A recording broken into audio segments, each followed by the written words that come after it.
우리 시간이 되었습니다. 함께 계속해서 지난 시간에 이어서 우리 성경 공부 9과 침례에 관한 성경 공부를 계속 진행하겠습니다. 함께 우리 교재를 보시면서 성경 공부를 진행하게 될 텐데요. 잠시 기도하시고 성경 공부 계속하도록 하겠습니다. 살아계신 아버지 하나님 감사합니다. 오늘 또 복된 하루를 저에게 허락하시고 하루 일과를 선대해 주신 것을 이 시간 다시 한번 감사드립니다. 또 이 시간 사랑하는 성도들과 함께 하나님의 말씀을 펴서 하나님의 말씀이 우리에게 무엇을 가르치시는지 특별히 침례라는 주제를 가지고 함께 말씀을 나누겠습니다. 하나님께서 함께 해주셔서 우리가 함께 읽고 나누게 된 말씀 속에서 참된 진리가 무엇인지를 우리가 명확히 깨달아 알 수 있도록 도우시기 원합니다. 말씀 시간을 복되게 하시기 원하며 예수님 이름으로 기도했습니다. 아멘. 지난 시간에 저희가 구가 침례에 대해서 함께 공부했습니다. 침례가 무엇인지 그리고 누가 침례를 받아야 하는지 지난 시간에 함께 말씀을 나누었고요. 오늘은 여러분들 받으신 교재 65페이지에 보시면 침례는 어떤 역할을 합니까? 하는 질문이 있습니다. 이 질문을 시작으로 해서 함께 몇 가지 내용들을 살펴보게 될 텐데 교재에 기록된 대로 많은 사람들이 침례를 하나의 성사, 성례, 다시 말해서 우리에게 구원을 가져다주는 통로가 되는 하나님의 은혜의 수단이다 이렇게 믿는 그런 경우들이 있고 또 그렇게 배우곤 합니다. 그러나 과연 성경은 침례가 어떤 역할을 하는지 어떻게 가르치고 있는지 우리가 말씀들을 통해서 이 시간 함께 살펴보도록 하겠습니다. 먼저 에베소서 2장 8절 말씀 같이 함께 살펴보도록 하겠습니다. 에베소서 2장 8절 말씀 8절 9절 두 절을 같이 읽으시고 우리 A번 B번 각각 문제들을 함께 우리가 생각해 보도록 하겠습니다. 에베소서 2장 8절 9절 먼저 두 절 말씀을 읽겠습니다. 너희가 믿음을 통해 은혜로 구원을 받았나니 그것은 너희 자신에게서 난 것이 아니요 하나님의 선물이니라. 행위에서 난 것이 아니니 이것은 아무도 자랑하지 못하게 하려 함이라. 성경이 말씀하고 있습니다. 이 두 구절 말씀을 통해서 우리가 어떻게 구원받을 수 있는지 혹은 어떤 인간적인 노력으로 우리가 구원받을 수 있는지 이런 우리 말씀을 분명히 설명해 주고 있습니다. 핵심은 우리가 받는 구원은 전적으로 하나님의 은혜로 된 것이기 때문에 믿음을 통해 받게 되는 것이지 우리의 어떤 노력도 구원과 아무런 상관이 없고 조금 더 강조해서 그것이 행위에서 난 것이 아니기 때문에 그 어느 누구도 자랑할 수 없다. 이런 말씀으로 우리가 요약할 수 있습니다. 그래서 A번 말씀에 보시면 에베소서 2장 8절에 따르면 하나님의 구원을 위한 은혜의 통로가 무엇이냐 질문하고 있습니다. 하나님께서 우리를 구원하실 때 그 은혜가 전적으로 그 구원이 은혜로 주어졌다라고 말씀하고 있는데 은혜를 얻기 위한 통로가 무엇인가 질문했습니다. 8절 말씀에 너희가 믿음을 통해 여기 through faith 이렇게 되어 있습니다. 영어 성경에는 그리고 for by grace are ye saved 다시 말해서 하나님의 은혜를 통해서 우리가 구원을 받았고 이 은혜를 얻을 수 있는 혹은 이 은혜에 우리가 도달할 수 있는 유일한 방법은 through faith, 믿음을 통해서만 된다는 사실을 분명히 성경이 말씀하고 있습니다.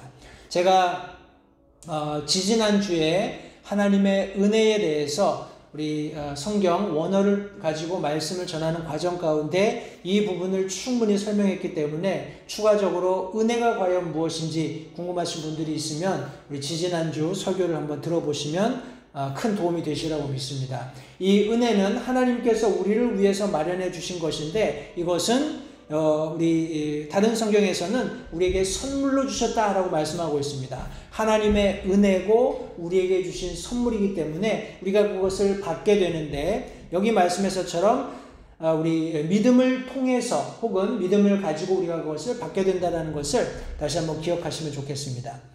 에베소서 2장 9절 말씀에 따르면 어떤 것이 우리를 구원해 주지 못합니까? 하고 질문했습니다. 역으로 말하면 인간의 모든 노력, 우리 자신의 그 어떤 것, 명예며 아니면 힘이며 능력이며 인간이 가지고 있는 그 어떤 것을 가지고도 구원받을 수 없다는 것을 명확하게 성경이 말씀하고 있습니다. 구원이 행위에서 난 것이 아니기 때문에 그렇습니다. 해서 에베소서 2장 8절, 9절 두 절 말씀을 통해서 우리가 구원받는 것은 믿음을 통해서 되는 것이고 행위로는 구원받을 수 없다는 것을 분명하게 우리에게 가르쳐주고 있습니다. 우리 C번 말씀에 보시면 우리의 죄들은 무엇과 무엇을 통해 깨끗하게 되는가 하는 그런 해답을 주어진 말씀을 통해서 찾는 것입니다. 우리 과연 우리의 죄들이 어떻게 정결하게 될 수 있는지, 어떻게 하나님 눈앞에서 깨끗하게 될 수 있는지 한번 찾아보겠는데요. 첫 번째 괄호 안에 들어갈 우리 내용은 에베소서 5장 26절 그리고 요한복음 17장 17절 두 절 말씀을 통해서 그 빈칸에 들어갈 단어를 찾으시면 됩니다. 먼저 우리의 죄들을 깨끗하게 하는 첫 번째 요소가 무엇인지를 한번 살펴보겠습니다. 에베소서 5장 26절 말씀부터 같이 보도록 하겠습니다. 에베소서 5장 26절 말씀입니다. 말씀해 보시면 이것은 그분께서 말씀을 통해 물로 씻음으로 교회를 거룩히 구별하고 정결하게 하려 하심이다 말씀하고 있습니다. 예수 그리스도께서 말씀을 통해서 물로 씻음으로 교회를 거룩히 구별하고 정결하게 하려 하셨다 하는 내용의 말씀이 여기 지금 성경에 기록되어 있습니다. 요한복음 17장 17절 말씀도 같이 한번 찾아보겠습니다. 요한복음 17장 17절 말씀입니다. 하나님의 말씀에 관해서 여기 예수님께서 이렇게 말씀하십니다. 아버지의 진리로 그들을 거룩히 구별하옵소서. 아버지의 말씀은 진리이니이다. 이렇게 말씀하고 있습니다. 여기 두 말씀에 공통적으로 들어가 있고 우리가 C번의 해답으로 선택할 수 있는 내용을 다시 한번 찾아보겠습니다. 우리의 죄들은 무엇을 통해 깨끗게 됩니까? 우리 에베소서 말씀에는 말씀, 하나님의 말씀을 가지고 우리를 깨끗하게 하신다 말씀하고 있고 17절 말씀에는 아버지의 진리로 그들을 거룩히 구별하옵소서. 아버지의 말씀은 진리이다 이렇게 말씀하고 있습니다. 다시 말해서 한 단어가 우리 공통된 한 단어가 있다면 바로 말씀입니다. 그런데 그 말씀은 반드시 진리여야 합니다. 하나님께서 우리에게 주신 말씀은 진리이며 그 말씀을 통해서 우리가 깨끗게 될 수 있다라고 성경이 말씀하고 있습니다. 여기 말씀과 또 다른 하나가 더 있다고 성경이 말씀하고 있는데 요한계시록 1장 5절 그리고 7장 14절 두 구절 말씀을 통해서 함께 우리를 깨끗하게 하시는 또 다른 한 가지 요소가 무엇인지를 함께 살펴보도록 하겠습니다. 요한계시록 1장 5절 말씀입니다. 요한계시록 1장 5절 말씀에 보시면 또 신실한 증인이시요 죽은 자들 중에서 처음 나신 분이시며 땅의 왕들의 통치자이신 예수 그리스도로부터 은혜와 평강이 너희에게 있기를 원하노라. 인사하면서 우리를 사랑하사 자신의 피로 우리의 죄들에서 우리를 씻으시고 여기 예수 그리스도께서 자신의 피로 우리의 죄들에서 우리를 씻으셨다라고 요한계시록 1장 5절이 말씀하고 있습니다. 과연 7장 14절에서는 어떻게 말씀하고 있는지 같이 한번 보겠습니다. 1장 5절 말씀을 잘 기억하시고 7장 14절 말씀을 읽고 과연 어떤 우리 동일한 단어가 반복되고 있는지를 살펴보면서 우리의 죄들을 깨끗게 하시는 그 요소가 무엇인지 함께 찾아보겠습니다. 요한계시록 7장 14절 말씀입니다.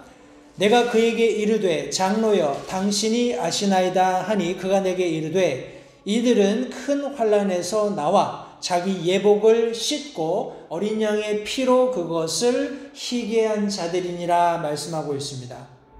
큰 환난에서 나와 자기 예복을 씻고 어린 양의 피로 그것을 희게 한 자들이다. 계시록 1장 5절 말씀에서 예수 그리스도의 피, 곧 자신의 피로 우리를 씻으셨다 말씀하셨고 지금 7장 14절 말씀은 어린 양의 피로 우리가 죄 씻음 받을 수 있다라고 말씀하고 있습니다. 따라서 이 두 선행된 구절과 요한계시록의 두 구절을 우리가 요약해 볼 때 우리의 죄들은 말씀과 피를 통해서 깨끗게 되어질 수 있다라는 사실을 우리가 발견하게 됩니다.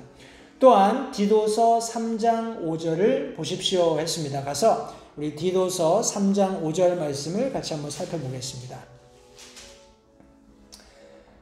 디도서 3장 5절 말씀에 보면 우리가 조금 이따 읽겠습니다. 교재에 보시면 침례는 확실히 의로운 행위이지만 하나님의 의는 믿음에 의해 전가되어지는 것입니다. 우리의 죄들을 어떻게 씻음을 받습니까? 이렇게 질문했습니다. 우리의 죄들은 어떻게 씻음을 받을 수 있는가 하는 궁금증을 가지시고 우리 5절 말씀을 같이 한번 보겠습니다.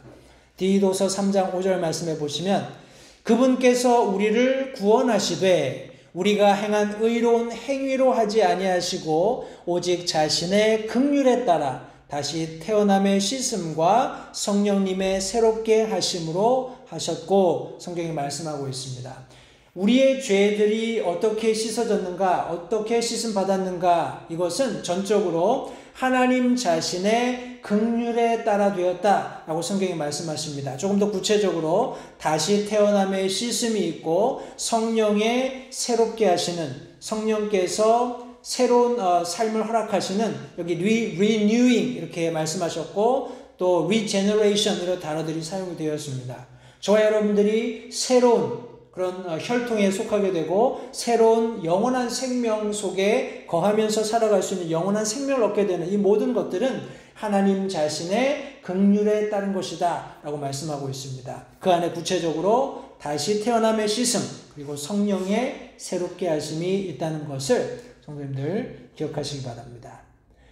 우리 D번에 누가복음 23장 32절 33절 그리고 39절로 43절을 읽으십시오 했습니다. 여기 보면 십자가상에 예수님께서 못 박혀 돌아가시는 장면 속에 우리 두 강도가 함께 못 박히는 그런 장면이 여기 누가복음에 기록되어 있습니다. 같이 한번 누가복음 찾아서 우리 본문으로 제시된 23장 말씀을 같이 보도록 하겠습니다. 제가 32절, 33절 두 절을 먼저 읽겠습니다. 누가복음 23장 32절 그리고 33절 먼저 두 절을 읽을 텐데요.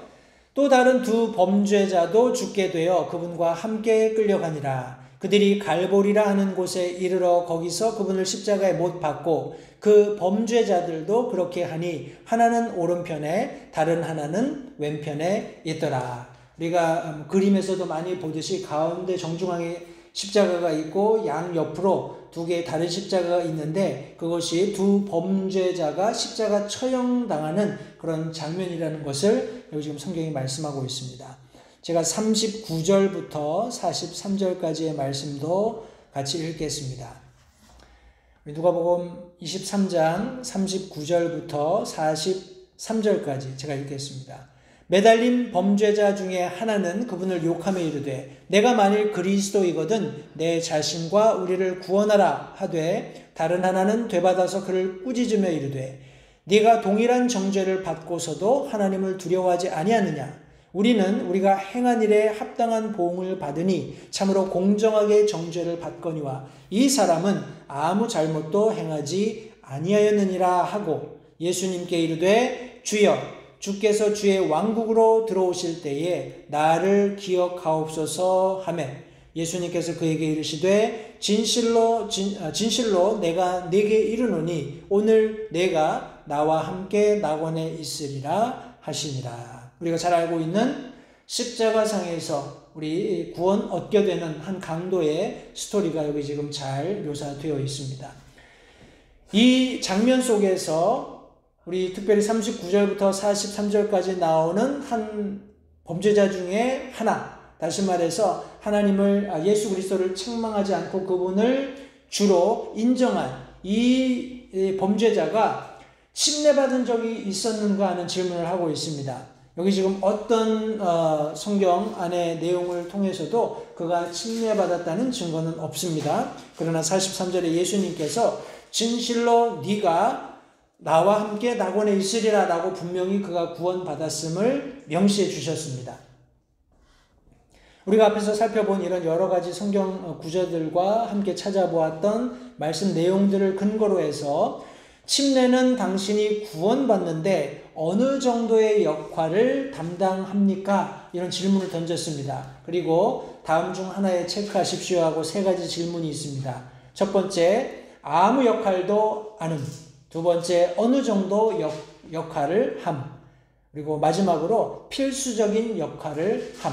우리가 지금 함께 살펴보고 있는 어떤 질문의 핵심은 침례가 어떤 역할을 하는가 하는 내용으로 우리가 함께 말씀을 살펴보았습니다. 앞서 말씀드린 대로 여러 다른 그런 시스템들을 통해서 사람들이 침례가 하나의 중요한 구원의 수단, 하나님의 은혜를 얻는 수단으로 잘못 이해하고 있는데, 우리가 지금 살펴본 이런 분명한 하나님의 말씀을 통해서 지금 여기 제시되어 있는 것처럼 침례가 구원을 얻는데 아무런 역할도 하지 않는다는 것을 분명히 언급하고 있습니다. 그렇다면 가령 침례가 그런 역할을 할 뿐이라면 침례가 의미하는 바가 무엇일까요? 바로 이것이 다음 질문인데, 침례가 의미하는 바가 무엇인지를 우리 고린도전서 15장 1절부터 4절에 있는 말씀을 가지고 함께 살펴보도록 하겠습니다. 고린도전서 15장 1절부터 4절 말씀입니다. 제가 이 4절의 말씀을 먼저 읽고요. 거기 나와 있는 질문, 특별히 세 가지 질문들을 답하고 다음으로 넘어갈 텐데, 침례가 과연 무엇을 의미하는가 하는 질문을 가지고 우리 이 말씀을 함께 살펴보도록 하겠습니다. 제가 고린도전서 15장 1절로 4절까지의 말씀을 읽겠습니다. 또한 형제들아, 내가 너희에게 선포한 복음을 너희에게 밝히 알리노니 너희 역시 그 복음을 받았으며 또 그 가운데 서 있느니라. 너희가 만일 내가 너희에게 선포한 것을 기억하고 헛되이 믿지 아니하였으면 또한 그 복음으로 구원을 받았느니라. 내가 또한 받은 것을 무엇보다 먼저 너희에게 전하였노니 그것은 곧 성경 기록대로 그리스도께서 우리의 죄들로 인하여 죽으시고 묻히셨다가 성경 기록대로 셋째 날에 다시 살아나시고, 이 내용을 지금 고린도전서 15장 1절부터 4절이 말씀하고 있습니다. 그러면 다음에 세 개의 질문을 우리가 하나하나 답하면서 큰 질문을 생각하십시오. 침례가 과연 무엇을 의미하는가? 첫 번째, 바울은 여기서 무엇을 선포하고 있습니까? 질문했습니다. 특별히 1절 말씀해 보시면 내가 너희에게 선포한 복음을 이라고 말씀하고 있습니다. 복음을 너희가 밝히 알리노니 너희 역시 그 복음을 받았고 또 그 가운데 서 있다 말씀하고 있습니다. 사도 바울이 강조하고 선포하고 있는 것이 바로 복음이다 라는 것을 1절이 분명히 말씀하고 있습니다. 이번에 바울은 사람들에게 그것을 어디에 간직하라고 요구합니까? 이렇게 질문을 던졌습니다. 우리 딱히 한글 성경에는 답이 될 것이 답이 될 수 있는 어떤 단어를 찾기가 어려운데, 영어 성경에 보시면 If ye keep in memory what I preached unto you 이렇게 되어 있습니다. 해서 keep in memory, 우리 한글 성경에는 기억하고 이렇게 번역이 되었습니다.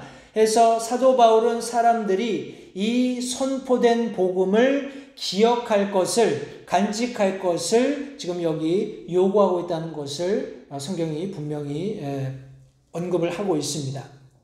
그리고 3번 말씀을 보시면 복음이란 무엇입니까? 곧 성경 기록대로 그리스도께서, 여기 지금 3절에 우리 3절 이하 4절까지 나와 있는 내용의 말씀들을 요약하도록 빈칸들이 있는데, 같이 한번 사도 바울이 전했던 복음이 무엇인지, 또 기억하기를 간절히 원했던 그 복음이 무엇인지를 같이 한번 살펴보도록 하겠습니다.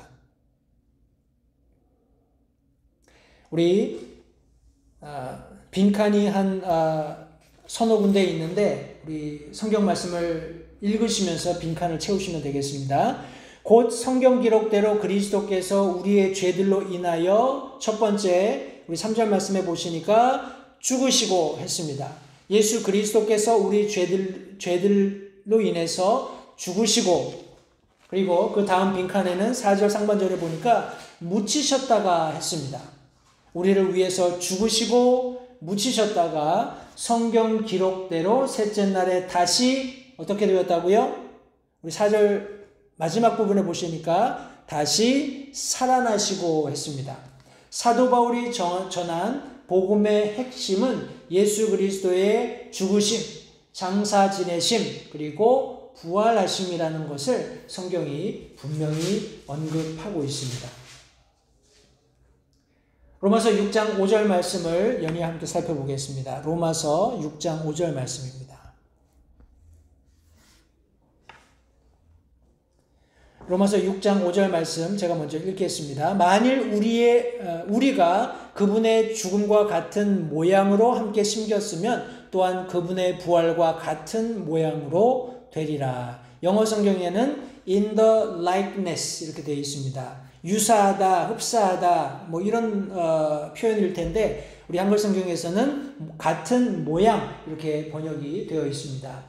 로마서 6장 5절에 의하면 침례는 예수 그리스도의 죽으심과 장사 지내심 그리고 부활에 무엇이라고 일컬어지고 있는가라고 지금 여기 질문을 하고 있습니다. 특별히 죽음과 부활에 대한 우리 5절 말씀해 보니까 같은 모양이다라고 설명하고 있습니다. likeness, in the likeness 이렇게 성경이 묘사하고 있습니다.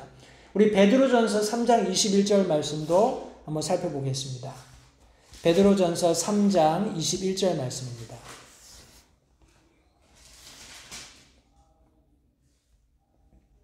베드로전서 3장 21절 말씀에 그 일과 동일한 모형 곧 침례가 예수 그리스도의 부활로 말미암아 이제 또한 우리를 구원하나니 이것은 육체의 더러운 것을 제거하는 것이 아니요 선한 양심이 하나님을 향하여 응답하는 것이니라 말씀하고 있습니다. 여기는 like figure 이렇게 설명이 되어 있습니다. 앞서 살펴봤던 로마서에서는 같은 모양 likeness 이렇게 영어 성경이 묘사하고 있고 지금 베드로전서 3장 21절 말씀에서는 동일한 모형 우리 like figure 이렇게 설명하고 있습니다. 이 구절을 읽을 때 우리가 주의해야 될 것이 있습니다. 이 구절은 침례가 사람을 구원한다고 가르치는 것이 아닙니다. 다만 침례가 구원의 그림을 그려준다고 말합니다. 침례는 선한 양심의 응답 혹은 반응을 말하고 있습니다. 우리는 구원받을 때 하나님 앞에서 선한 양심을 얻게 되는 것입니다. 이것이 베드로전서 3장 21절이 말씀하고 있는 침례에 관한 핵심이라는 사실을 다시 한번 기억하시고 우리가 지금 몇 가지 성경 구절들을 함께 살펴보았습니다만 이 성경 구절들을 정직하게 공부해 보았을 때 당신은 침례가 무엇이라고 생각하십니까? 우리 다음 두 가지 것들 중에 하나를 고르면 될 텐데요. 복음의 상징이다. 혹은 죄들을 씻어주는 것이다. 어떤 것이 과연 맞을까요? 우리 침례가 의미하는 바가 무엇인가 하는 질문을 가지고 하나님의 말씀을 우리가 함께 살펴보았을 때 이 침례라는 것이 복음을 상징하는 예수 그리스도의 죽으심과 장사 지내심과 그분의 부활을 보여주는 모형이라는 사실을 우리가 말씀을 통해서 확인해 볼 수 있습니다. 따라서 복음을 상징하는 모형이다 라고 이렇게 정의할 수 있겠습니다. 계속해서 그렇다면 침례가 의미하는 바가 무엇인가 하는 내용으로 계속해서 함께 말씀을 살펴보겠습니다. 침례가 의미하는 바가 무엇인가 하는 또 다른 내용들을 우리가 몇 가지 교재 안에 제시된 내용들을 함께 살펴보게 될 텐데 제가 교재를 읽겠습니다. 우리는 이미 침례가 사람을 구원받게 하는데 아무런 역할도 하지 못한다는 것을 알아보았습니다. 성경적인 침례는 구원 이후에 받는 것이지 구원 이전에 받는 것이 아닙니다. 침례는 당신을 두 가지의 소속 구성원으로 만들어줄 것입니다 했습니다. 침례를 통해서 우리가 구원받는 것이 아니지만 침례가 복음을 상징하는 것이기 때문에 그 침례를 통해서 우리가 특별한 두 가지의 어떤 구성원들의 일원으로 받아들여지게 된다는 것을 여기 지금 교재가 설명하고 있습니다. 첫 번째, 침례는 당신을 한 침례 성도 혹은 침례 교도로 만들어줍니다. 침례교회에 출석하는 것은 참으로 놀라운 일입니다. 그러나 그것이 당신을 침례 성도 혹은 침례 교도로 만들어주지는 않습니다. 성경적으로 침례를 받아야만 당신은 비로소 침례 교회에 소속된 성도 혹은 침례 교도가 될 수 있는 것입니다. 구원은 우리를 그리스도인으로 만들어주지만 침례 성도의 침례는 우리를 침례 성도 혹은 침례 교도로 만들어주게 됩니다. 그러므로 참된 모든 침례 교회 성도는 그리스도인입니다. 하지만 모든 그리스도인이 침례 성도인 것은 아닙니다. 이해가 되시죠? 모든 침례 성도들, 다시 말해서 구원받고 침례를 통해서 교회의 회원이 된 침례 성도는 두말할 것 없이 그리스도인입니다. 그리스도인이라는 그런 전제가 없이는 침례가 베풀어지지 않기 때문에 그렇습니다.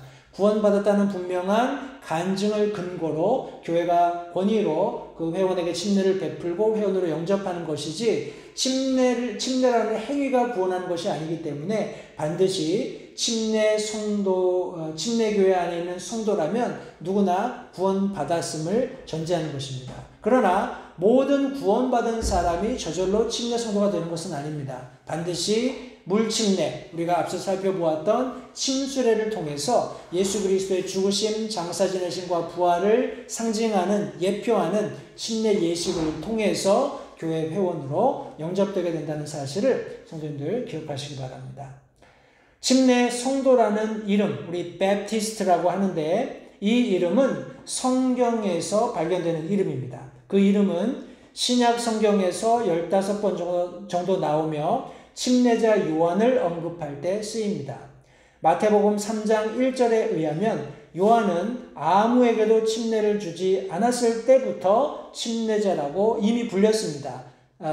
John the Baptist라는 이름이 대명사처럼 그에게 따라다녔습니다. 그것은 하나님께서 주신 이름입니다. 우리 두 번째로 그리스도께서 침례자 요한을 존귀하게 하셨습니다. 마태복음 11장 11절을 보시면 우리 같이 한번 찾아서 읽어보겠습니다. 마태복음 11장 11절.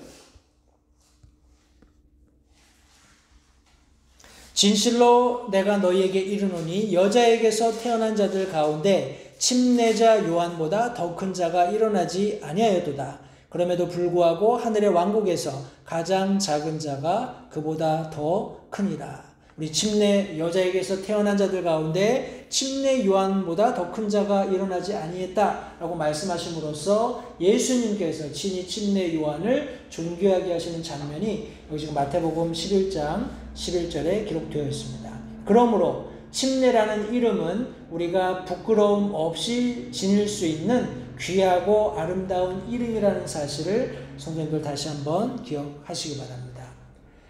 모든 사람들이 침례자 요한이 주는 침례를 받았습니다. 이것은 결코 거부할 수 없는 것으로서 침례는 사실 교회의 직분을 갖기 위한 선결 요건이었습니다. 먼저 선행되어야만 침례가 베풀어지고 교회 회원이어야지만 교회 직분을 수여하는 그런 너무나 당연한 그런 요건이었다는 것을 우리 성경이 말씀하고 있습니다. 우리 사도행전 1장 22절 말씀을 같이 한번 보겠습니다. 여기 지금 사도행전 1장 22절 말씀에 가롯 유다가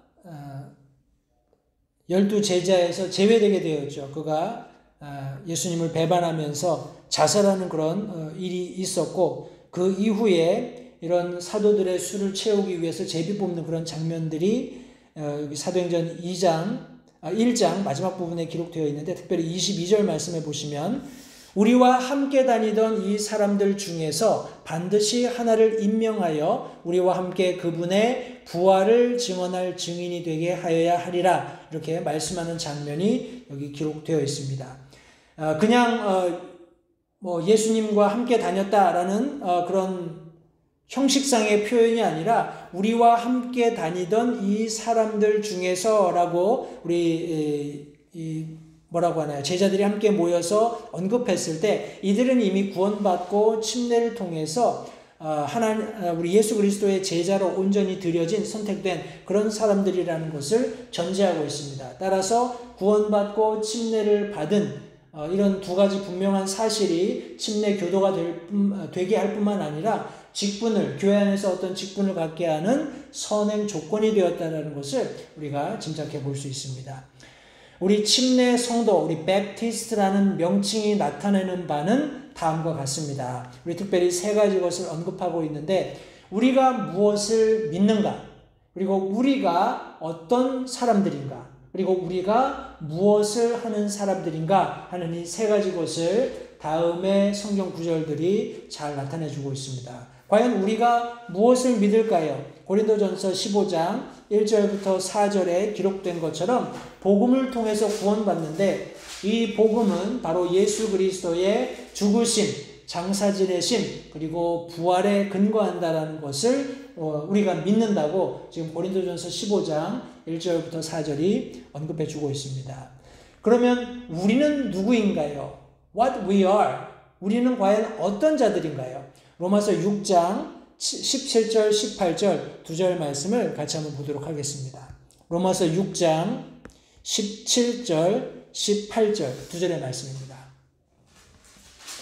그러나 하나님께 감사하리로다. 너희가 죄의 종이었으나 너희에게 전달된 교리의 그 틀의 마음으로부터 순종하고 이로써 죄로부터 해방되어 의의 종이 되었느니라. 저와 여러분들은 의의 종이 되었다라고 말씀하고 있습니다. 죄로부터 해방되었고 의의 종이 된 이런 놀라운 특권을 지금 우리가 가지고 있다는 것을 성경이 말씀해 주고 있습니다.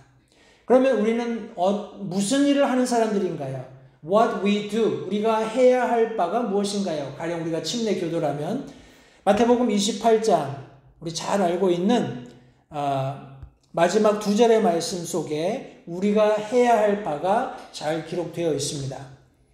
마태복음 28장 19절 20절 말씀에 의하면 그러므로 너희는 가서 모든 민족들을 가르치고 아버지와 아들과 성령의 이름으로 그들에게 침례를 주며 무엇이든지 내가 너에게 명령한 모든 것을 그들에게 가르쳐 지키게 하라. 보라 내가 세상의 끝까지 항상 너희와 함께 있으리라 하시니라. 아멘. 이 구절 말씀을 통해서 우리가 세상 끝까지 복음을 전하고 그들에게 침례를 베풀고 성령이 가르치고 있는 모든 바를 부지런히 가르치며 그들이 믿음 안에 거할 수 있도록 돕는 그런 귀한 사역을 이루어 가야 할 것을 성경이 말씀하고 있습니다. 침례교도, 베프티스트라는 이름이 얼마나 귀한 이름이며 그것이 우리가 무엇을 믿는지, 우리가 누구이며 무엇을 행하는 자인지를 정확히 설명하고 있다는 사실을 성도님들 다시 한번 기억하시기 바랍니다. 침례는 당신을 한 교회의 회원으로 만들어줍니다. 첫 번째 침례가 의미하는 것은 침례를 통해서 저와 여러분들이 침례 성도가 되는 겁니다. 베프티스트라는 이름을 갖기에 적합한 그런 조건이 주어진다는 거예요. 그리고 두 번째는 침례가 당신을 한 교회의 회원으로 만들어줍니다.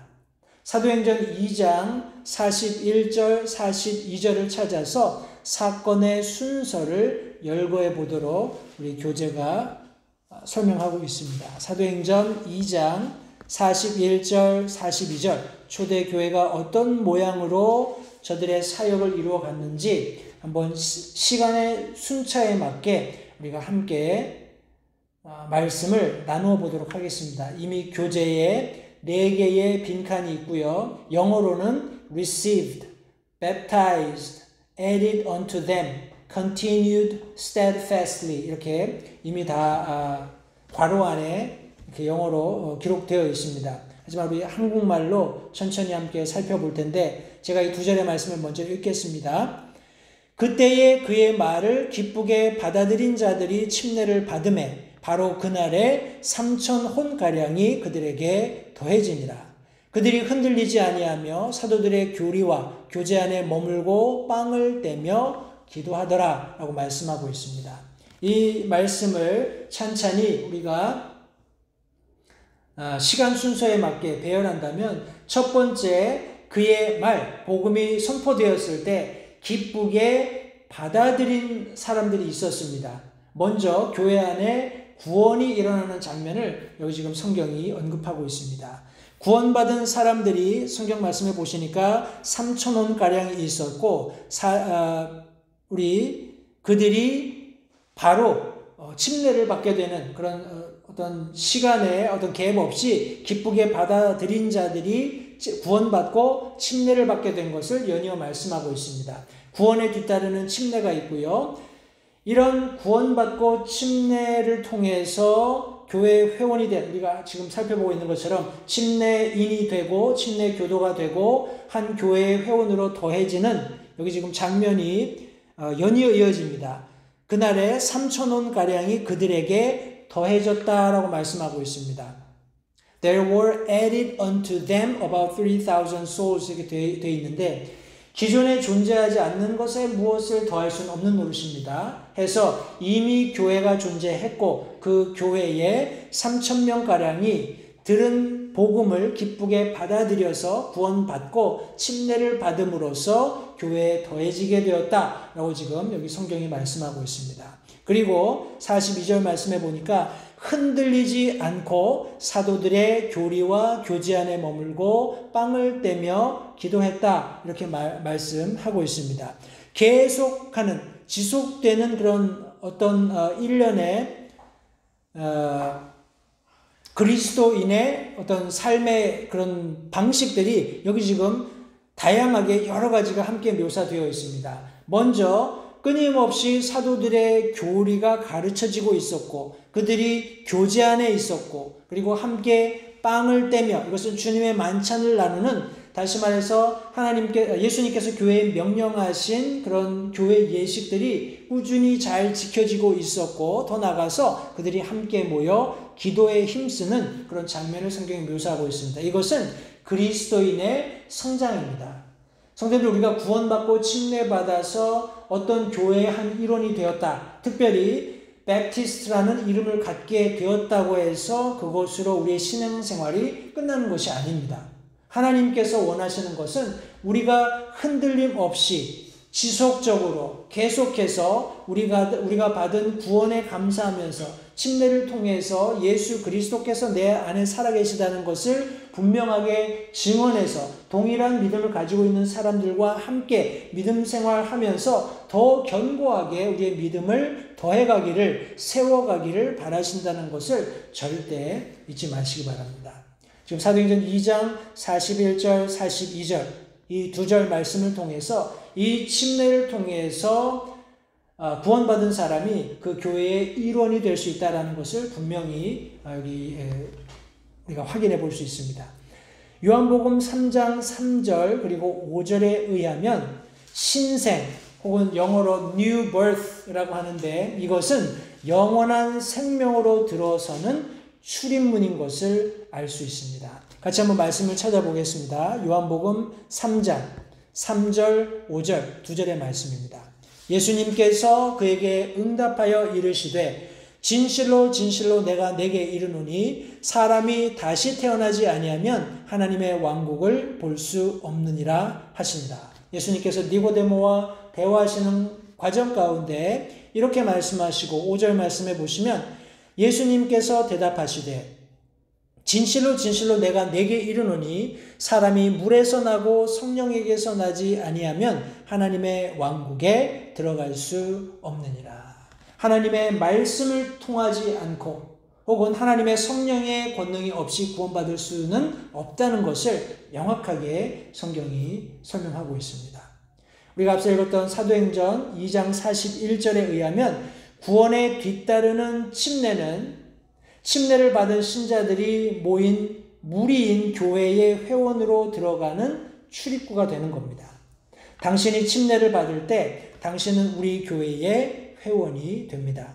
침례를 받아 회원이 되면 당신은 다음과 같은 회원의 특권을 누릴 수 있게 됩니다. 앞서 설명드린 것처럼 침례는 구원 얻게 하는 어떤 수단이 아니라는 것을 분명히 이해하시기 바라요. 구원받은 자들이 자신의 신앙 고백을 통해서 침례를 받게 되는 것입니다. 함께 믿는 같은 신앙을 가지고 있는 사람들 앞에서 내가 믿고 있는 믿음이 무엇인지, 내가 들은 복음이, 내가 지금 밟고 선 복음이 무엇인지를 명확하게 지원할 수 있을 때 예수 그리스도의 죽으심과 장사 지내심과 부활만이 나를 구원하시는 유일한 그런 구원의 근거가 된다는, 복음의 핵심이 된다는 것을 인정하고 그것을 함께 공유할 수 있을 때, 그런 동일한 믿음을 가진 주님의 몸된 교회가 그 교회의 권위로 그렇게 간증한 사람을 침수례를 통해서 침례를 베풀므로써 회원으로 영접하게 되는 것입니다.